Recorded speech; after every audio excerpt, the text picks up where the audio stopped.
أعوذ بالله السميع العليم من الشيطان اللعين الرجيم. بسم الله الرحمن الرحيم.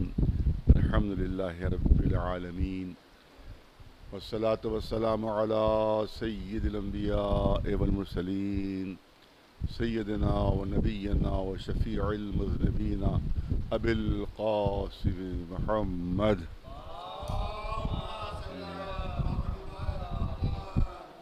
وأهل بيته الطيبين الطاهرين المعصومين.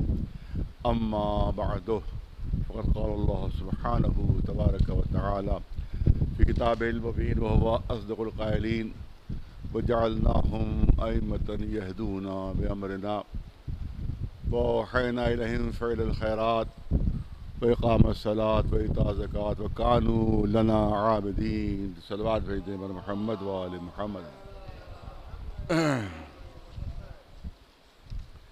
ایک سورہ فاتحہ کی اعتماد کی گئی. سید محمد محسن رضوی ابن سید علی حسن رضوی اور جملہ مومنین و مومنات اور خصوصیت سے جو اس حسینیہ میں جو مدفون ہیں ان تمام لوگوں کی روح کو ایصال ثواب فرما دے.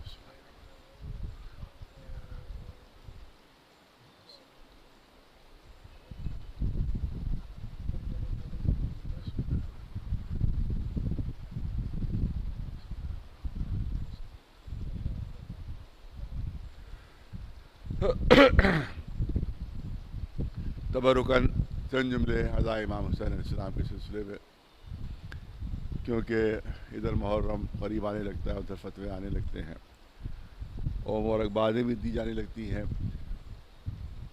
اور کہا جاتا ہے کہ بھئی خوشی مناؤ اور غم نہ مناؤ. بہت میں اس پر پڑھ چکا ہوں، بے شمار دلیلیں اس کے خلاف میں دے چکا ہوں یہاں مسلسل امام بڑا فرماب میں. تو دو ایک چیزیں ہیں جو تبرکاً عرض کرنا چاہتا ہوں. پہلی بات تو یہ ہے کہ صاحب شہید پر نہیں رونا چاہیے، کیونکہ شہید ہوتا ہے زندہ، اور زندہ پہ تو کوئی نہیں روتا. ابھی جو مر جاتا ہے اس کے اوپر رویا جاتا ہے، زندہ پہ تو نہیں رویا جاتا.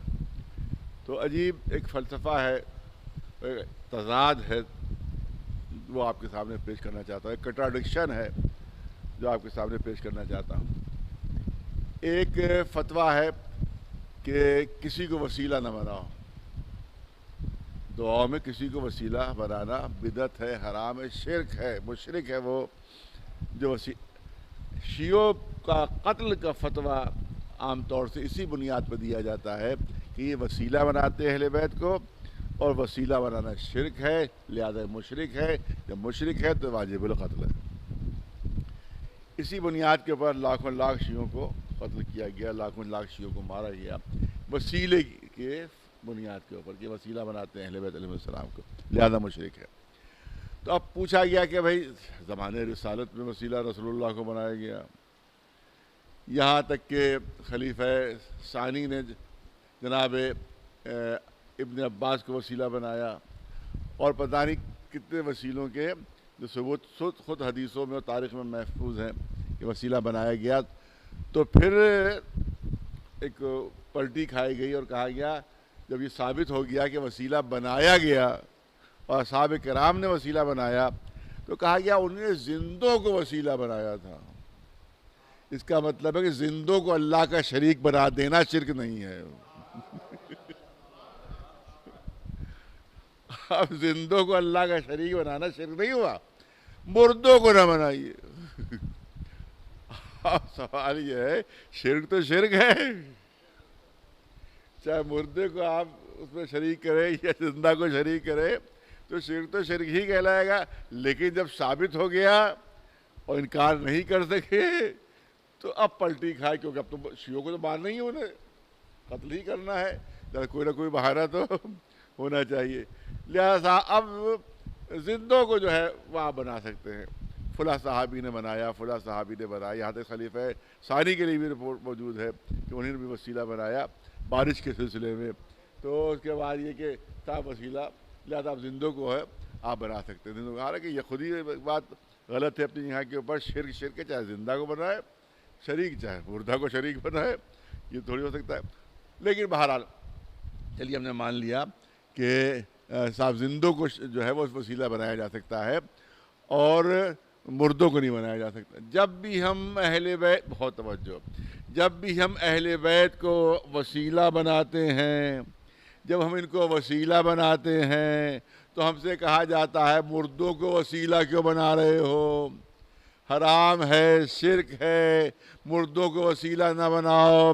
لہذا جب ہم اہل بیت کو بناتے ہیں وسیلہ تو کہا جاتا ہے یہ مردہ ہیں، ان کو وسیلہ نہ بناؤ. اور جب ہم ان پر روتے ہیں، جب ہم ان پر گریہ کرتے ہیں تو کہا جاتا ہے یہ زندہ ہیں، زندوں پر کیوں رو رہے ہو. پہلے خود فیصلہ کر لو کہ تم زندہ مانتے ہو کہ مردہ مانتے ہو، پھر ہم پر فتویٰ لگانا. ایک صلوات بھیجے بر محمد وآلہ محمد.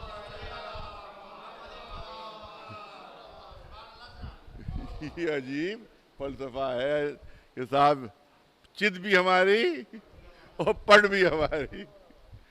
جب وسیلہ بناؤ تو کہتے مردہ ہیں، جب رو تو کہتے زندہ ہیں. یہ بات ہماری سمجھ میں نہیں آ رہی کہ آخر آپ مانتے کیا ہے. مطلب یہ کہ ہمیں مارنا مقصود ہے ان کو کسی نہ کسی بہانے سے. ایک صلوات بھیجے.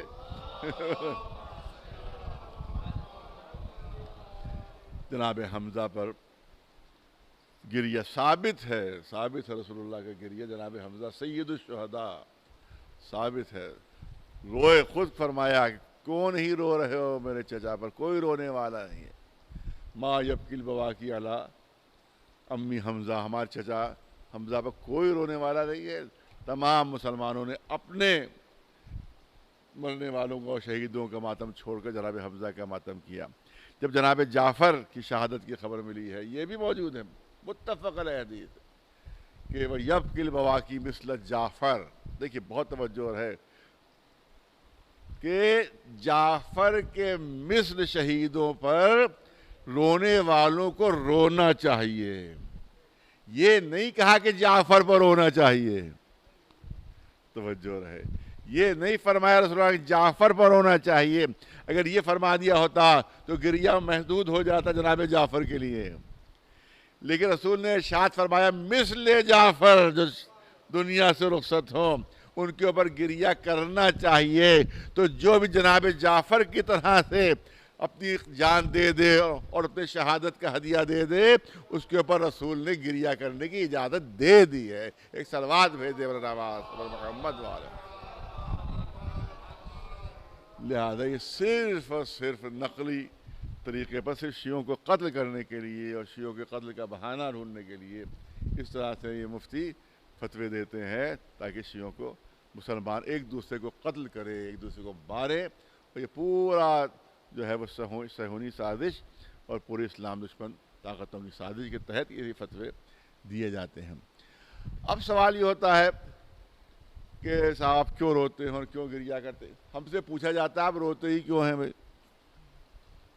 گریہ کیوں کرتے ہیں؟ اب میں یہاں پر جواب دینا چاہتا ہوں، میں بہت توجہ چاہوں گا. دیکھیے دو طرح کے لوگ ہوتے ہیں. ایک کوئی بھی دنیا سے رخصت ہو گیا، کوئی میت ہو گئی، تو آپ کو جنازے میں دو طرح کے لوگ ملیں گے. بہت توجہ رہے. دو طرح کے لوگ، کچھ رو رہے ہوں گے اور کچھ خاموش سر جھکائے جنازے کے ساتھ ساتھ چل رہے ہوں گے. نہیں، بہت توجہ چاہوں گا. کچھ جنازے میں رو رہے ہوں گے، گریہ کر رہے ہوں گے، شدت سے تڑپ رہے ہوں گے، اور کچھ خاموش ہوں گے. اب آپ کو پوچھنے کی ضرورت نہیں ہے وہاں.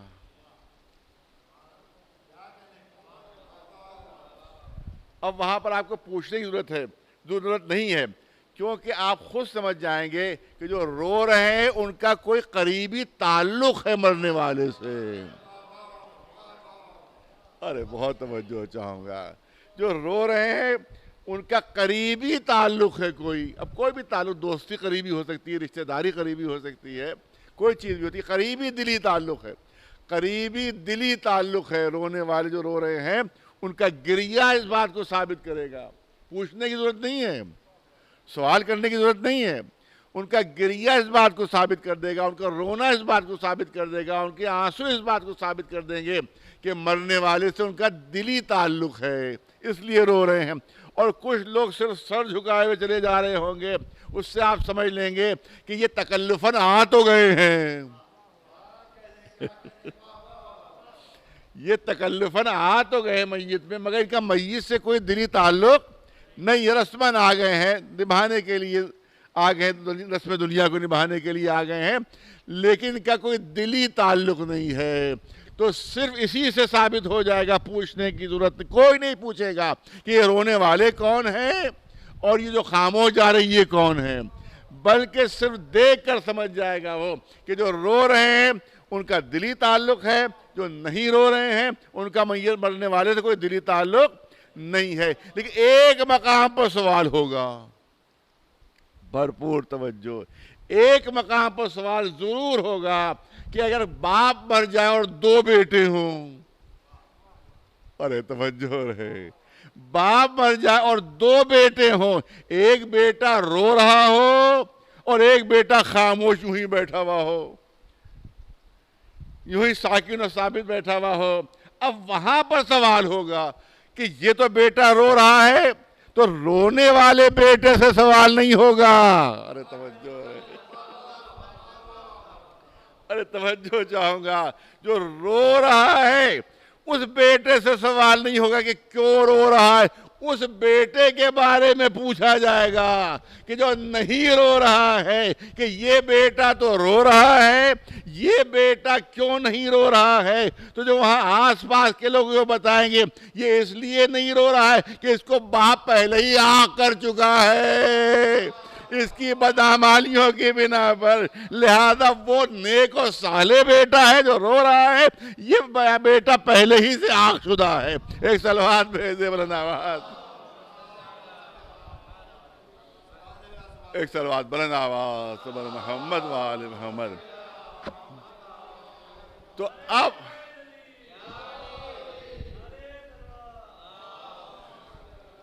آپ یاد رکھیں کہ یہاں پر رونے والے سے نہیں پوچھا، جب آخری جو عرض کرنا چاہتا ہوں، رونے والے سے نہیں پوچھا جائے گا کہ کیوں رو رہا ہے، جو بیٹا نہیں رو رہا ہے اس کے بارے میں پوچھا جائے گا کہ باپ مر گیا، ایک بیٹا رو رہا ہے، دوسرا بیٹا خاموش بیٹھا ہوا ہے، تو بر رسول کے خانوادے میں غم ہوا، رسول اللہ کے خانوادے میں غم ہوا ہے، ان کا نواسہ شہید ہوا ہے، ان کا پورا خاندان ختم کر دیا گیا ہے، تب رونے والوں سے نہیں پوچھا جائے گا کہ تم کیوں رو رہے ہو، کیونکہ اس سے ثابت ہوگا ان کا دلی تعلق ہے رسالت سے۔ جو نہیں رو رہے اس سے پوچھا جائے گا کہ تم کیوں نہیں رو رہے ہو۔ ایک صلوات بھیجے بلند آواز سبحان محمد و آلہ، ایک صلوات و بلند آواز سبحان محمد۔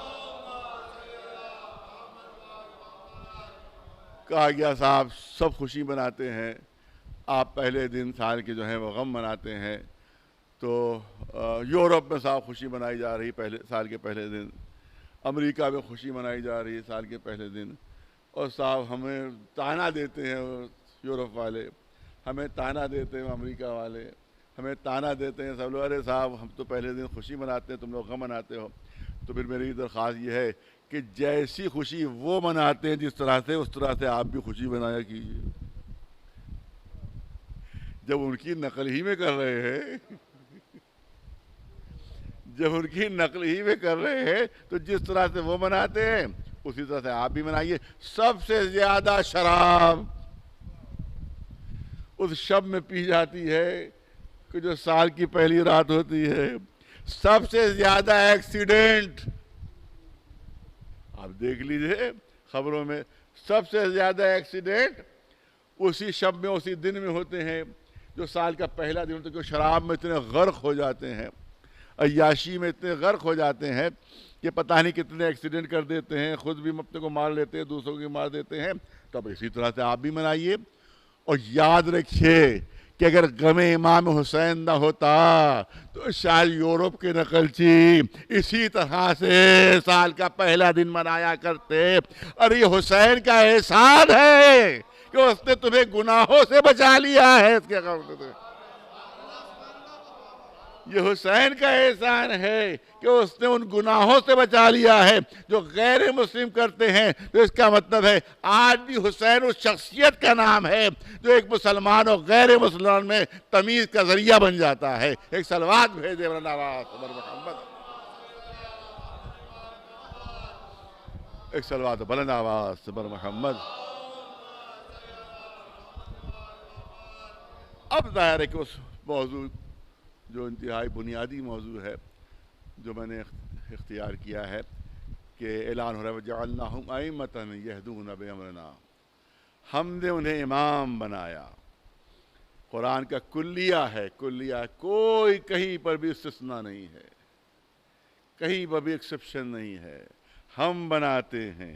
انی جاعل فی الارض خلیفہ، انی جاعلک للناس اماما، یا داؤد انا جعلناک خلیفۃ فی الارض. کہیں استثناء نہیں، کہیں ایکسیپشن نہیں. ہم بناتے ہیں، ہم بنائیں گے، ہم بناتے ہیں. امت کو اختیار کہاں سے مل گیا؟ مسلمانوں کو اختیار کہاں سے مل گیا؟ اگر رسول اللہ نے اعلان نہیں بھی کہتا رسول اللہ نے اعلان نہیں کیا تو رسول اللہ نے اعلان نہیں کیا تو کیا قرآن بھی نہیں پڑھ رہے ہو تو؟ نہیں، رسول اللہ نے ایک بار نہیں 1000 بار اعلان کیا ہے، مگر یہ نہیں کہا کہ بنا رہا ہوں، کیونکہ خود رسول کو بھی بنانے کا حق نہیں تھا. خود رسول کو بھی بنانے کا حق نہیں تھا. میں نے 3-4 سال پہلے ساری حدیثیں پیش کی تھی کہ جس میں رسول اللہ نے بڑے بڑے اب یہاں پر میرے پاس وہ حدیثیں موجود نہیں ہیں کیونکہ اس میں حوالے بھی ضروری ہوتے ہیں، ورنہ لوگ کہیں صاحب کس کتاب میں، کہاں کتاب میں ہے. تو تقریر میں تو حوالے دیے جا سکتے تھا، پرچہ لے لیا، بس کیونکہ یہاں پر لکھنؤ میں پرچہ لے کر مسجد پڑھنے کی کوئی روایت نہیں ہے، لہذا وہ حوالے رہ جاتے ہیں. حالانکہ یہ غلط ہے. حوالے کے ساتھ حدیث ہونا چاہیے، حوالے کے ساتھ جو ہے اور ساتھ ہونا چاہیے کہ صفحہ 70 کون سی کتاب کہاں چھپی ہے تاکہ بات بالکل مستحکم ہو جائے. تو میں نے انٹرنیٹ پہ میری ایک تقریر ہے جس میں وہ تمام انہیں حدیثوں کے حوالے دیے ہیں کہ جو رسول اللہ کے پاس بڑے بڑے سردار آئے. ایک سردار عرب آتا ہے کہ جس کے پاس 5000 قبیلے کے لوگ تھے اور سب کے سب جنگجو تھے، سب کے سب بہادر تھے.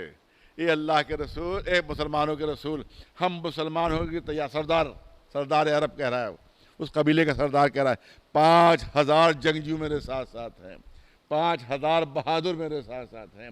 اگر میں آپ کے ساتھ آ گیا تو آپ بہت بڑی طاقت بن جائے گی، آپ کی بہت بڑی قوت بن جائے گی آپ کی. لہذا ایک شرط ہے میری. یہ سیرت ابن ہشام، سیرت ابن اسحاق، طبقات ابن سعد، تمام کتنی قدیم ترین کتابوں میں میرے پاس حوالے موجود ہیں. انشاءاللہ اگر موقع ہوا تو اس کو حوالے پیش کر دوں گا. میں یہاں پر اس کو تکلف نہیں کروں گا کہ پرچہ پڑھ رہا ہوں لہذا کیونکہ وہ حوالے ضروری ہیں، بہت ضروری ہیں تاکہ غلط فہمی دور ہو جائے، غلط فہمی رفع ہو جائے. کہ بڑا آنا سردار، اور سردار کہتا ہے کہ ہمارے 5000 ہمارے جوان آپ کے ساتھ آ جائیں گے، سب کے سب مسلمان میرے ساتھ ہو جائیں گے. ایک شرط ہے، آپ کے بعد جانشینی مجھے مل جائے، آپ کے بعد حکومت مجھے مل جائے. صاف رسول نے کہہ دیا یہ اختیار میرے پاس نہیں ہے، اللہ کے پاس ہے. ایک صلوات بھیجے بلند آواز سے. اور جہاں تک مجھے یاد آ رہا ہے نام، کیونکہ میں نے ایک دم سے ذہن میں یہ بات آئی ہے، پہلے ذہن میں نہیں تھی کہ اس بات کو بھی کہہ دوں. عامر ابن طفیل نام کا ایک بہت بڑا بہادر بھی تھا، بہت بڑا خطیب بھی تھا، بہت بڑا شاعر بھی تھا. زبردست خطیب، زبردست شاعر. وہ رسول کی خدمت میں آتا ہے، اللہ کے رسول میں مسلمان ہونے کی تیار ہوں، میری شاعری ایسی ہے کہ ہزاروں مسلمان ہو جائیں گے، میری خطابت ایسی کا زور ہے، خطابت کا زور کہ میں اپنے خطابت کے زور کے اوپر ہزاروں کو مسلمان بنا لوں گا. مگر ایک شرط ہے میری. کا شرط کیا ہے؟ نیابت مجھے ملے، خلافت مجھے ملے. تمام کتابوں میں درج رسول کا جواب کہ نہیں میرا اختیار نہیں، اللہ جسے چاہے گا منتخب کرے گا. ایک صلوات بھیجے بلند آواز. ایک اور سردار عرب آتا ہے، ہم جان دینے کے لیے تیار ہیں، ہم تلواریں نکالنے کے لیے تیار ہیں، مگر حکومت بعد میں ہمیں ملے، خلافت بعد میں ہمیں ملے. رسول نے فرمایا نہیں میرے اختیار میں نہیں ہے. پلٹ گیا، واپس ہو گیا. ارے جانے ہم دے، خون ہم بہائیں اور حکومت کسی اور کو ملے، لہذا میں مسلمان نہیں ہوں گا. رسول نے گوارا کر لیا واپس ہو جائے، مگر اس سے وعدہ نہیں کیا. ایک صلوات بھیج دے بلند آواز سے پر محمد والا. تو خود آپ کی کتابوں میں تمام چیزیں موجود ہیں، پھر کیوں دنیا کو دھوکہ دے رہے ہو کہ اللہ رسول اللہ نے کسی کا انتخاب نہیں کیا تھا، امت پر چھوڑ دیا تھا؟ نہ رسول نے امت پر چھوڑا، نہ اللہ نے امت پر چھوڑا ہے۔ ایک صلوات بھیجے بلند آواز سے بر محمد وعلیہ، ایک صلوات بلند آواز سے بر محمد و آل محمد۔ اور میں نے عرض کیا تھا قرآن ہی کی بنیاد کے اوپر کہ سب سے اہم عہدہ جو ہے وہ عہدہ امامت ہے، جس کے لیے جناب ابراہیم دلیل اور ثبوت ہیں، کیونکہ سب سے آخر میں ان کو عہدہ امامت مل رہا ہے، اور آخر میں ملنا اس بات کی دلیل ہے کہ سب سے بڑا عہدہ ہے۔ اسی طرح سے تمام جتنے بھی عہدے ملے، کہیں نہ قرآن میں ملتا ہے نہ کہیں کسی روایت میں ملتا ہے کہ جناب ابراہیم کا امتحان لیا گیا ہو، لیکن یہ عہدہ امامت کے لیے امتحانات کا پورا سلسلہ ہے، ایک نہیں، پورے سلسلے امتحانات ہیں کہ وہ یہاں تک کہ میں نے کہا آگ کے اندر ڈالا جاتا ہے، اور آگ بھی ایسی کہ پورے ملک میں اعلان ہو گیا تھا کہ ہر ایک کے اوپر واجب ہے کہ وہ کچھ نہ کچھ لکڑیاں لا کر ثواباً جو ہے وہ اس میں شامل کرے، تاکہ نمرود کا جو دشمن ہے اس کو سزا دی جائے۔ لہذا ہزاروں من کی لکڑی جمع ہو گئی، اس پہ جب آگ لگائی گئی تو آگ اتنی زبردست تھی کہ پرندے بھی اوپر سے نہیں اڑ پاتے تھے، اور اس کے بعد اتنی زبردست آگ، اور اس کے بعد عالم یہ تھا کہ خود کوئی نمرود قریب نہیں جا پا رہا تھا، خود نمرودی قریب نہیں جا پا رہے تھے، اتنی زیادہ آگ تھی۔ اب یہیں کے اوپر ایک یہ کہا جاتا ہے کہ یہ مجلسیں کیوں ہیں، یہ ماتم کیوں ہے، یہ گریہ کیوں ہے، یہ غم کیوں ہے، تو میں اس کے لیے ہلکا سا ایک واقعہ بیان پیش کر کے اور اس بات کو پیش کرنا چاہتا ہوں کہ ہم غم کیوں مناتے ہیں، ہم آنسو کیوں بہاتے ہیں، ہم تذکرہ امام حسین کیوں کرتے ہیں۔ لہذا روایت میں موجود ہے کہ ایک مینڈا تھا، وہ جاتا تھا قریب کے دریا سے، اپنے منہ میں تھوڑا سا پانی لیتا تھا اور جا کر دور سے وہ پانی پھینک دیتا تھا اس آگ کے اوپر، دور سے وہ پانی پھینک دیتا تھا، پھر جاتا تھا، پھر اپنے منہ میں پانی لیتا تھا، اس کے بعد پھر وہ آگ کے اوپر اچھال دیتا تھا۔ دیکھا منظر کہ بھئی یہ کیا بات ہے، تم یہ اتنی بڑی آگ، یہ تمہارے اتنے سے 2 قطروں کے جو پانی ہے تمہارے منہ میں، اس سے آگ کیسے بجھ جائے گی، یہ تم کیا بے وقوفی کی حرکت کر رہے ہو؟ کہ بے وقوفی کی حرکت نہیں کر رہا ہوں، میں اللہ کو یہ بتانا چاہتا ہوں کہ مجھے ظالموں کی حمایتوں میں شمار نہ کرنا، بلکہ میں مظلوم کا حمایتی ہوں۔ میں اظہار کر رہا ہوں کہ میں مظلوم کا حمایتی ہوں، لہذا ہماری مجلسیں اس لیے ہوتی ہیں کہ دنیا ہمیں ظالموں کا حامی شمار نہ کرے، ہم مظلوموں کے حامی ہیں۔ ایک صلوات بھیج دے بلند آواز سے محمد۔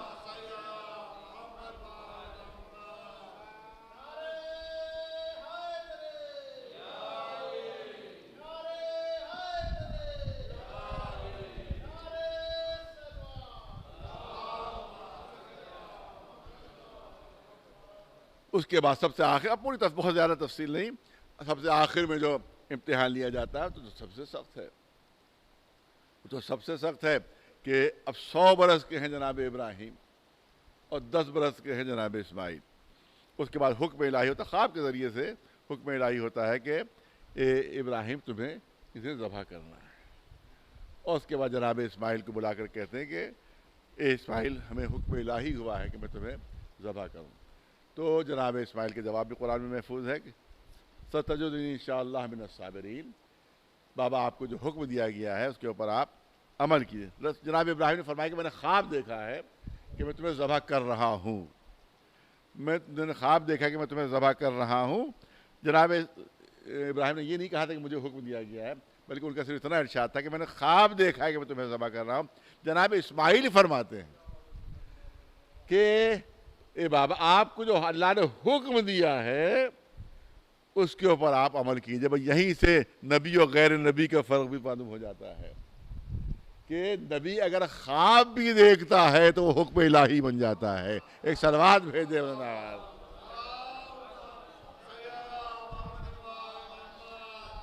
جو آپ کو حکم دیا گیا ہے اس پر عمل کیجئے۔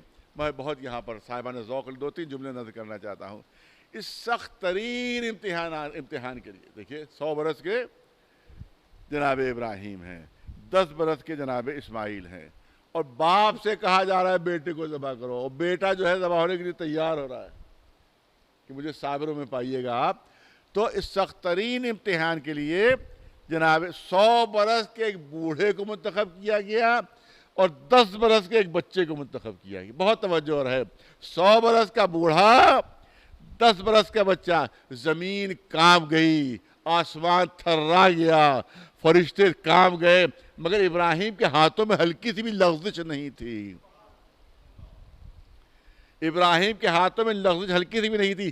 اتنے سخت ترین امتحان کے لیے ایک بوڑھے باپ کو ایک کمسن بچے کو منتخب کیا، دنیا کو یہ بتانے کے لیے، دنیا پر یہ ثابت کرنے کے لیے کہ تمہارا بڑھاپا اور ہوتا ہے، انبیاء کا بڑھاپا اور ہوتا ہے، تمہارا بچپنا اور ہوتا ہے، معصوموں کا بچپنا اور ہوتا ہے. یہ بظاہر بوڑھے ہو جاتے ہیں مگر ان کے ارادوں میں بڑھاپا نہیں آتا، ان کے ارادوں میں ضعف نہیں آتا. بظاہر یہ بچہ ہوتے ہیں لیکن ان کے ارادوں میں بچپنا نہیں ہوتا. توجہ رہے، ان کے ارادوں میں بچپنا نہیں ہوتا. گویا دنیا کو اللہ یہ بتا رہا ہے کہ دیکھو نبی بوڑھا ہو جاتا ہے، نبوت بوڑھی نہیں ہوتی. معصوم بچہ ہو سکتا ہے، عصمت میں بچپنا نہیں ہوتا.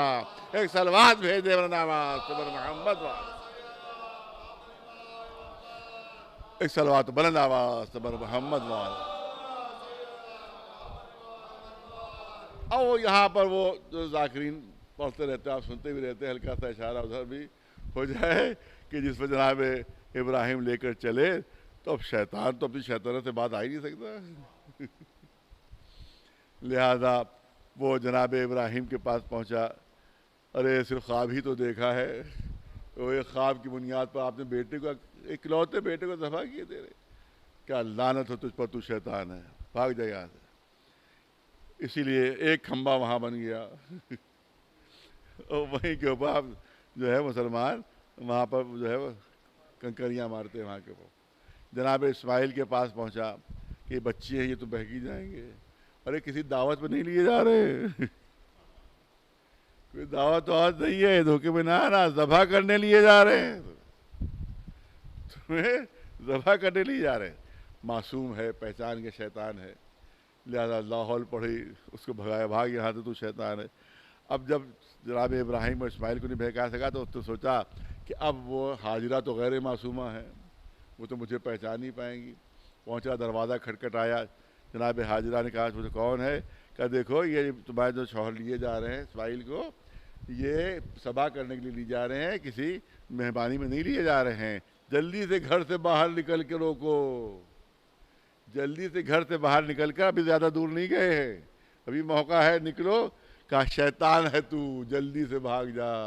اب لوگ پوچھتے ہیں کہ صاحب ابراہیم معصوم سے پہچان گئے، اسماعیل معصوم سے پہچان گئے، حاجرہ کیسے پہچانی کہ یہ شیطان ہے؟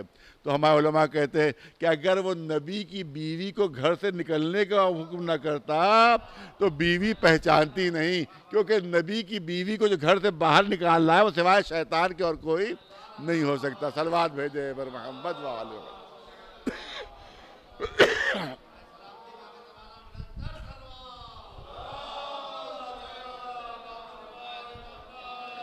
بس توجہ چاہوں گا، آپ حضرات کی توجہ چاہوں گا، بھرپور توجہ. قرآن نے سند، بہت توجہ، پڑھے لکھے جو جہاں جہاں آواز جا رہی ہے، اب یہاں تو مجمع نہیں ہے لیکن جہاں جہاں آواز آئی ہے وہاں بات کو چاہتا ہوں کہ پہنچے، بات ہی پہنچے. قرآن نے سند دی. فلما اسلما، فلما اسلما، جب دونوں مسلمان ہو کر چلے. ارے توجہ رہے، توجہ رہے. فلما اسلما، جب دونوں مسلمان ہو کر چلے. عربی زبان میں تثنیہ کا صیغہ برابری کے لیے آتا ہے، برابری کے لیے آتا ہے، برابری کے لیے. جب دونوں مسلمان ہو کر چلے، برابری کا صیغہ ہے، یعنی 100 برس کے ابراہیم کا جو ایمان تھا وہی 10 برس کے اسماعیل کا ایمان تھا. فلما اسلما، ارے جو درجہ 100 برس میں ابراہیم کا تھا وہی درجہ اسلام کا 10 برس میں جناب اسماعیل کا تھا. جو عقیدے کی مضبوطی 100 برس میں جناب ابراہیم کی تھی وہی عقیدے کی مضبوطی 10 برس میں جناب اسماعیل کی تھی. قرآن نے سند دی فلما اسلما، جب دونوں مسلمان ہو کر چلے. ابن تیمیہ کہتا ہے اپنی کتاب میں، منہاج الصالحین اس کا نام ہے، اس میں کہتا ہے کہ علی کے اسلام کا کوئی اعتبار نہیں ہے. علی کے اسلام کا کوئی اعتبار نہیں ہے کیونکہ 10 برس کے سن میں اپنے اسلام کا اعلان کیا تھا. بقیہ صحابی کوئی 40 برس کا تھا، کوئی 50 برس کا تھا، کوئی 60 برس کا تھا. تو کسی نے اپنے 40 برس کے سن میں مسلمان ہوا، کوئی 50 برس کے سن میں مسلمان ہوا، اور علی اپنے اسلام کا اعلان 10 برس کے سن میں کر رہے ہیں. 10 برس کے بچے کے اسلام کا کوئی اعتبار نہیں ہے. تو میں کہتا ہوں کہ قرآن اسماعیل کے ایمان کو ابراہیم کے برابر قرار دے رہا ہے. تو قرآن تو 10 برس کے بچے کے ایمان کو ابراہیم کے ایمان کے برابر قرار دے کر اس کو سند دے رہا ہے. تم کیسے قرآن کے ماننے والے ہو جو علی کے اسلام پر اعتراض کر رہے؟ صلوات بھیجے بر محمد والا. ایک صلوات بلند آواز سے بر محمد وآل محمد. فلما، دونوں مسلمان ہو کر چلے. بہت توجہ رہے. پھر دونوں کو اسلام کی سند دی، باپ کو بھی سند، بیٹے کو بھی سند. بہت توجہ. صرف ایک مرتبہ باپ نے اپنے بیٹے کو قربانی کی منزل پر لٹا دیا. قرآن نے کہا باپ مسلمان، بیٹا ایک مرتبہ قربانی کی منزل پر لیٹ گیا. قرآن نے کہا مسلمان. توجہ رہے. اسماعیل ذبح نہیں ہوئے تھے، صرف قربانی کی منزل میں لیٹ گئے تھے. ایک مرتبہ باپ نے لٹا دیا. قرآن نے کہا مسلمان. ایک مرتبہ بیٹا قربانی کی منزل میں لیٹ گیا. قرآن نے کہا مسلمان. تو اگر ایک بار باپ اپنے بیٹے کو قربانی کی منزل میں لٹا دے تو قرآن اس کو اسلام کی سند دیتا ہے. لیکن ابو طالب ہر رات اپنے بیٹوں کو قربانی کی منزل میں لٹا رہے اور تمہاری نگاہوں میں کافر ہے. ایک صلوات بھیجے محمد والے. ایک صلوات بلند آواز سے بر محمد وآل محمد. تو یہ ایک بنیادی باتیں ہیں جو چند آپ کے سامنے عرض ہوئی ہیں. تو امامت کا جو موضوع ہے وہ ہمارے لحاظ سے بنیادی موضوع ہے کہ یہیں سے جو ہے وہ فرقوں میں فرق ہوا ہے. اور تمام طریقوں سے ثابت ہے کہ اللہ جو ہے وہ منتخب کرتا ہے اور انتخاب کا حق صرف اللہ کو ہے. مسلمانوں کو انتخاب کا حق نہیں دیا گیا ہے. اب یہاں کے اوپر بہت سی دلیلیں، بہت سی باتیں، جتنی بھی باتیں ذہن میں آتی جائیں گی، کیونکہ مسئلہ یہ ہے کہ اتنے زیادہ ہزاروں ہزار ٹیلی فون آ رہے ہیں اور پورے گاؤں سے فون آ رہے ہیں، اس کی وجہ سے بہت زیادہ جو ہے وہ رات پوری آدھی رات گزر جاتی ہے اسی سلسلے میں. تو بہرحال زیادہ تیاری کا موقع نہیں ملتا، لیکن کیونکہ بنیادی موضوع میں چاہتا ہوں کہ بات بچوں اور جوانوں تک پہنچے. آپ دیکھیں یہاں پر ایک اور اہمیت کا پہلو ہے جو میں آپ کے سامنے پیش کرنا چاہتا ہوں، اور وہ اہمیت کا پہلو یہ ہے کہ رسالت ملی لیکن جناب ابراہیم نے کوئی دعا نہیں مانگی. خلت ملی، کوئی دعا نہیں مانگی. نبوت ملی، کوئی دعا نہیں مانگی. لیکن ادھر امامت کا عہدہ ملا، ادھر دست دعا بلند ہو گئے کہ پالنے والے اس عہدے کو میری ذریت میں، میری اولاد میں، میری نسل میں برقرار رکھ. آخر رسالت کے لیے دعا کیوں نہیں مانگ رہے ہیں؟ نبوت کے لیے دعا کیوں نہیں مانگ رہے ہیں؟ لیکن نگاہ ابراہیمی دیکھ رہی ہے، پوری توجہ ہے. نگاہ ابراہیمی دیکھ رہی ہے کہ رسالت درمیان میں ختم ہو جائے گی، ضروریت قیامت تک باقی رہے گی۔ نبوت درمیان میں ختم ہو جائے گی، نسل قیامت تک باقی رہے گی۔ لہذا نہ رسالت مانگ رہے نہ نبوت مانگ رہے ہیں، وہ عہدہ مانگ رہے ہیں جو قیامت تک باقی رہنے والا ہے۔ خود دعائے ابراہیمی ثابت کرتی ہے کہ عہدہ امامت قیامت تک باقی رہنے والا ہے۔ ایک صلوات بھیجے مولانا آواز پالنے والے، اس عہدے کو میری ضروریت میں، میری نسل میں بھی برقرار رکھنا۔ قدرت کی طرف سے اعلان ہوا کہ ہاں یہ تمہاری نسل میں اور تمہاری اولاد میں برقرار رہے گا، مگر کبھی کسی ظالم کو نہیں ملے گا، کبھی کسی ظالم کو نہیں ملے گا۔ کل فیصلہ ہو گیا، فیصلہ کون جملہ ہے قدرت کی طرف سے، فیصلہ کون اعلان ہے قدرت کی طرف سے، کبھی ظالم کو نہیں ملے گا، کبھی ظالم کو نہیں ملے گا۔ آپ دیکھیں کہ ظلم کی کئی قسمیں ہیں۔ ایک ظلم تو وہ ہے کہ جو ہم دوسروں پر کرتے ہیں، کسی کا گھر لوٹ لیا یہ بھی ظلم ہے، کسی کو قتل کر دیا یہ بھی ظلم ہے، کسی کا مال چھین لیا یہ بھی ظلم ہے۔ یہ تمام چیزیں وہ ہیں جو دوسروں پر ہم کرتے ہیں، وہ بھی ظلم کہلاتے ہیں۔ لیکن گناہ بھی ظلم ہے۔ کس پر ظلم ہے؟ جب ہم گناہ کرتے ہیں تو کس پر ظلم کرتے ہیں؟ اپنے اوپر ظلم کرتے ہیں، اپنے نفس پر ظلم کرتے ہیں۔ تو اس کا مطلب یہ ہے کہ ضروری نہیں ہے کہ دوسرے کو تباہ و برباد کیا جائے تبھی ظالم قرار پائے، بلکہ ایک بھی گناہ کر لیا تو وہ ہو گیا ظالم۔ جو ظالم ہو گیا، ایک گناہ کے بعد اس کو ظالم کی سند مل جائے گی۔ تو اس کا مطلب یہ ہے کہ اللہ نے جب اعلان فرما دیا کہ کسی ظالم کو ہمارا عہدہ امامت نہیں ملے گا، تو دوسرے پر ظلم کر رہا ہے وہ بھی ظالم، جس نے ایک بھی گناہ کر لیا وہ بھی ظالم۔ اسی لیے عہدہ امامت اس کو ملتا ہے جو معصوم ہوتا ہے۔ ایک صلوات بھیجے مولانا آواز پر محمد والے۔ اور ظاہر کہ بہت سے گناہ کھل کر ہوتے ہیں اور بہت سے گناہ چھپ کر ہوتے ہیں۔ اگر چھپ کر گناہ کیا تب بھی ظالم، اگر کھل کر گناہ کیا تب بھی ظالم۔ تو کھلے ہوئے گناہوں کو تو ہم کو پتہ، بہت توجہ رہے، میں چاہتا ہوں بات فیصلہ کن ہو۔ چھپے ہوئے کھلے ہوئے گناہوں کو تو ہمیں خبر ہو جاتی ہے۔ معلوم ہے شراب پیے نالی میں پڑا ہوا ہے، جو آتا ہے نفرت سے ناک سکوڑ کے گزر جاتا ہے، ارے شرابی پڑا ہوا ہے۔ لیکن کہ چھپ کر گھر میں پیتا ہے، کسی کو خبر نہیں، مگر ہے تو گناہگار۔ توجہ ہے تو گناہگار۔ اور اللہ کہتا کسی ظالم کو عہدہ نہیں ملے گا۔ تو اگر کسی نے چھپ کر گناہ بھی کیا وہ بھی اللہ کی نگاہوں میں ظالم، تو ہمیں کیا خبر کہ کون چھپ کر گناہ کرتا ہے؟ ہمیں کیا خبر کون چھپ کر گناہ کرتا ہے؟ اس کا علم صرف اللہ کو کہ کون چھپ کر گناہ کر رہا ہے۔ لہذا جو چھپے ہوئے گناہوں سے واقف ہے وہی عہدہ امامت دیا کرتا ہے کہ جو نہ کھل کر گناہ کرتا ہو نہ چھپ کر گناہ کرتا ہو۔ ایک صلوات بھیجے مولانا آواز پر محمد والے۔ انشاءاللہ اس وقت کے سلسلے میں بھی تھوڑی سی گفتگو ہوگی۔ آج ہلکا سا ایک اشارہ میں کر دوں کہ سب سے بڑا ظلم ہے شرک۔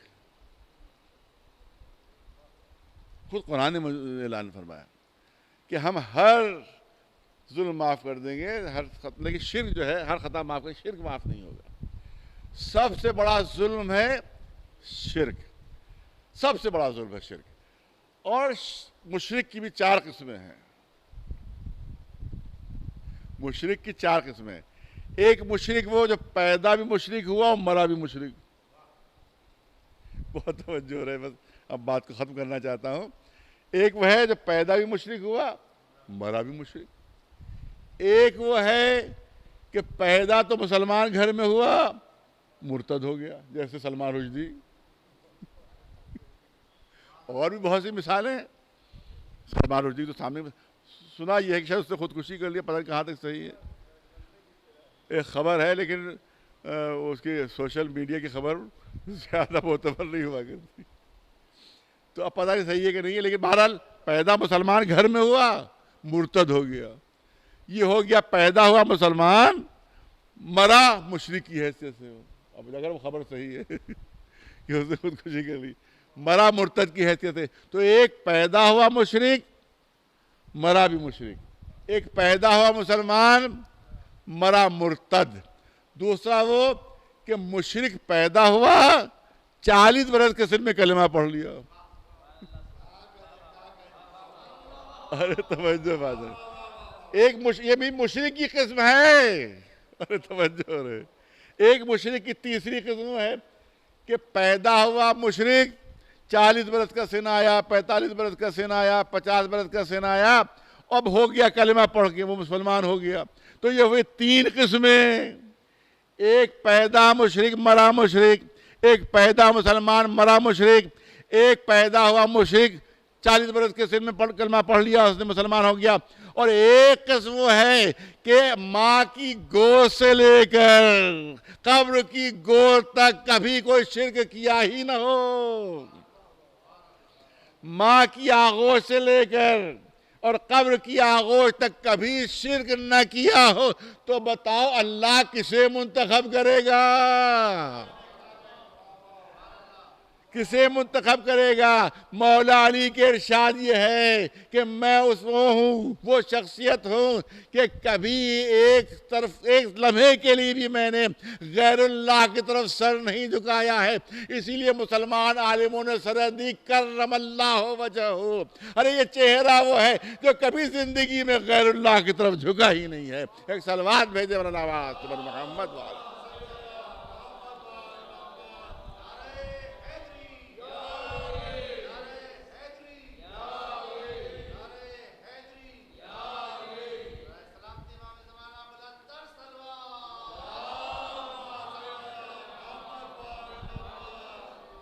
یہ دیکھو، عام انسان پر کوئی ظلم کرے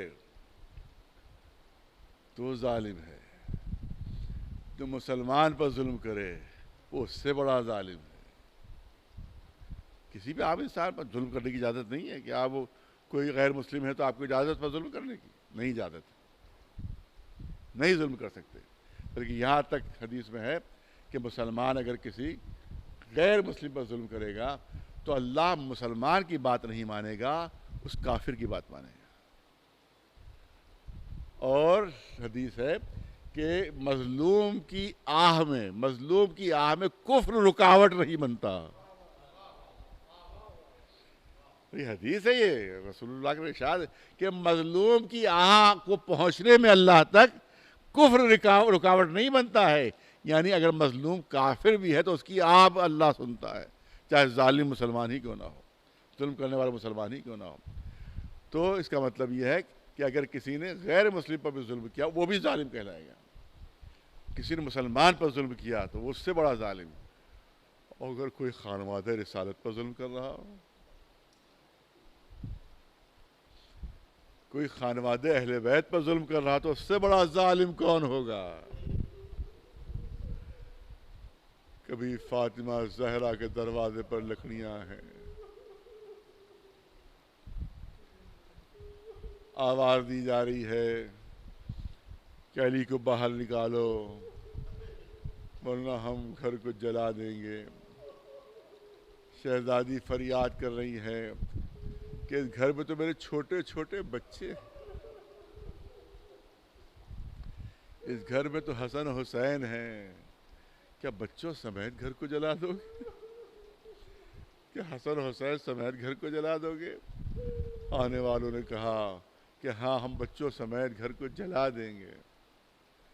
اور دروازے میں آگ لگائی جاتی ہے، دروازہ توڑا جاتا ہے، شہزادی دیوار و در کے درمیان آتی ہے. جناب محسن کی شہادت، جناب محسن کی شہادت، علی کے گلے میں رسی، مدینے کی گلیاں ہیں اور علی کو کھینچا جا رہا ہے. اس سے بڑا ظالم اور کون ہوگا؟ اس سے بڑا ظلم اور کیا ہوگا؟ آخر میں امام حسن ظلم کی انتہائی ہے کہ اس کے ذریعے سے زہر دلوایا گیا کہ جس پر انسان سب سے زیادہ بھروسہ کرتا ہے، سب سے زیادہ جس پر اعتماد کرتا ہے، جس کو رفیقہ حیات کہا جاتا ہے، جس کو شریک حیات کہا جاتا ہے، جس پر انسان سب سے زیادہ بھروسہ کرتا ہے، اس کے ذریعے سے اس کو لالچ دے کر، اس کو خرید کر، اس کے ذریعے سے ایسا ظلم، تو دوہرا ظلم تھا یہ۔ امام حسن پر دوہرا ظلم تھا، دوہری اذیت تھی آقا کو، دوہری اذیت، جسمانی اذیت بھی تھی اور روحانی اذیت بھی تھی۔ جسمانی اذیت یہ تھی کہ جگر کے ٹکڑے کٹ کٹ کر تشبیہ کے ہوئے، اور روحانی اذیت یہ تھی کہ اس نے زہر دیا تھا کہ جس پر انسان سب سے زیادہ بھروسہ کرتا ہے۔ اس کے بعد کربلا کا میدان ہمارے سامنے ہے، یا کوئی ظلم ایسا نہیں ہے کہ جو برپا نہ کیا گیا ہو۔ آج تک کربلا میں مظالم کی فہرست ہی نہیں بن سکی ہے۔